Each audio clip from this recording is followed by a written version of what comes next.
Ooh, hello there. End of the bank holiday.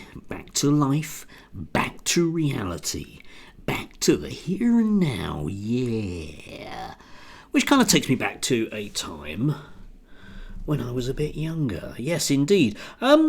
Bubbling away this weekend is what's going to be a dominating story this week, I think, which is British students just simply copying the Americans because they can't have ideas of their own. You know what the under-25s are like. They can't think. Which is increasingly student militancy in places like Oxford and Cambridge. Aren't they posh enough? Don't they have something else to do? I bet they all have pink hair. Yeah, that kind of thing. So yesterday, and the British media was gearing up for this to froth at the mouth at the idea that people should care about what goes on in the world. These foolish young people. And various right-wing commentators were being reposted by some of my favourite transphobes, which are kind of linked together in so many different ways, which I'll come on to in a moment. But most of the parallels that are made with this go to the anti-Vietnam, anti-war movement from the late 60s stroke early 70s.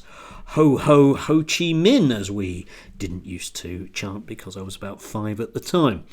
But whatever you think about students demonstrating on campuses, etc., one has to agree that the students in Berkeley et al. In the late 1960s were kind of on the right side of history in terms of a technological superpower basically just murdering civilians.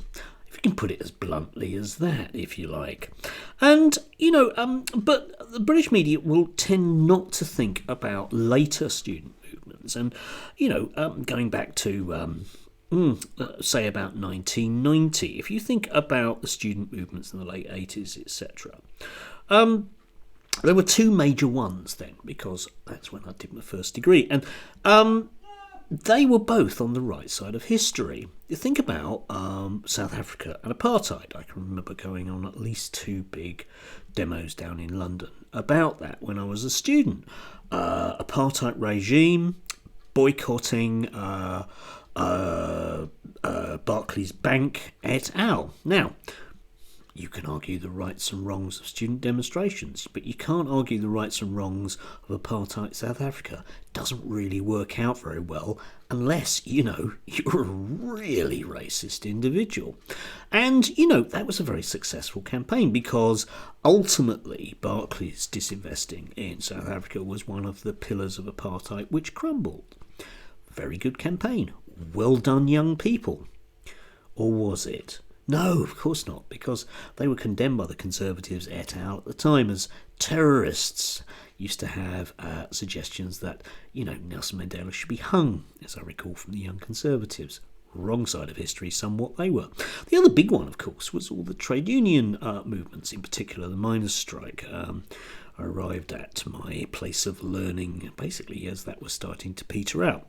But you can see the fallout from those dreadful defeats that the Labour movement, and I mean the proper Labour movement in Britain, suffered from that, because it brings us neatly to where we are today economically, with a moribund economy, because that's what you get when those people on the wrong side of history demand to be in charge.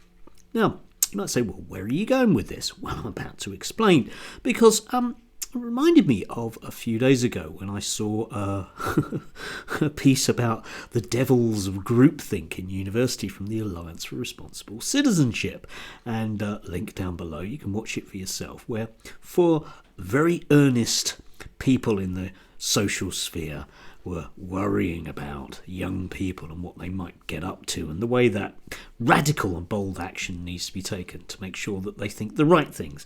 In particular, Dennis Prager. You may remember him from PragerU.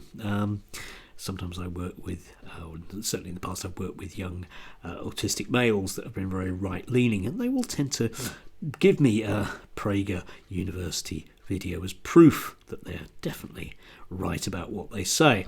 But leaving aside the fact that all four of these guys are dressed identically in real terms, you're allowed slightly different slacks with your blue blazer, but that's as far as it goes. Unless, of course, you're a dangerous radical who isn't wearing a tie. Ooh, we don't care. We're the punk rockers here. But the Alliance for Responsible Citizenship is one of these very iffy organisations.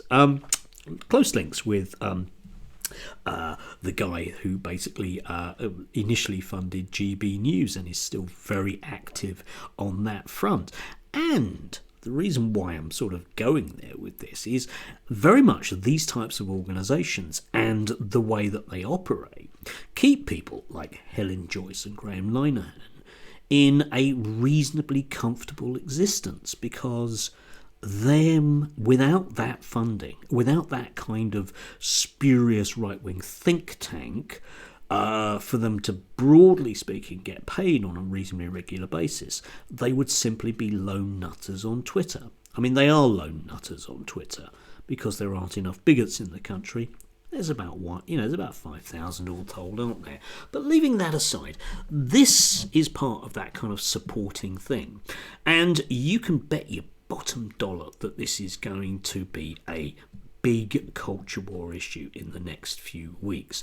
And these people, having lost the argument, because let's face it, if you can't persuade intelligent young people at Oxford and Cambridge that you're right, then maybe you're wrong. Oh no, we can't be wrong. It must be that we need to pass laws to stop this kind of thing. So I imagine that there will be lots of suggestions that these students are punished by being thrown off their course or otherwise. Why not? That will be the reasonable thing to do. That will be the sensible thing to do in the marketplace of ideas, won't it? Or maybe not. No, these are not reasonable people. And by hook or by crook, they will get their own way. But if they are losing to this extent the arguments around, I don't know, support for genocide, for God's sake, then we live in a very, very dangerous world, because they have an awful lot of money that they can throw at these things. And people like Miriam Gates are quite happy to line up. People like Priti Patel are quite happy to line up and take their money. And they're in government. Anyway, do have a lovely not bank holiday Monday. Yeah, it's going to be a nice week. I think spring is finally sprung. Do enjoy.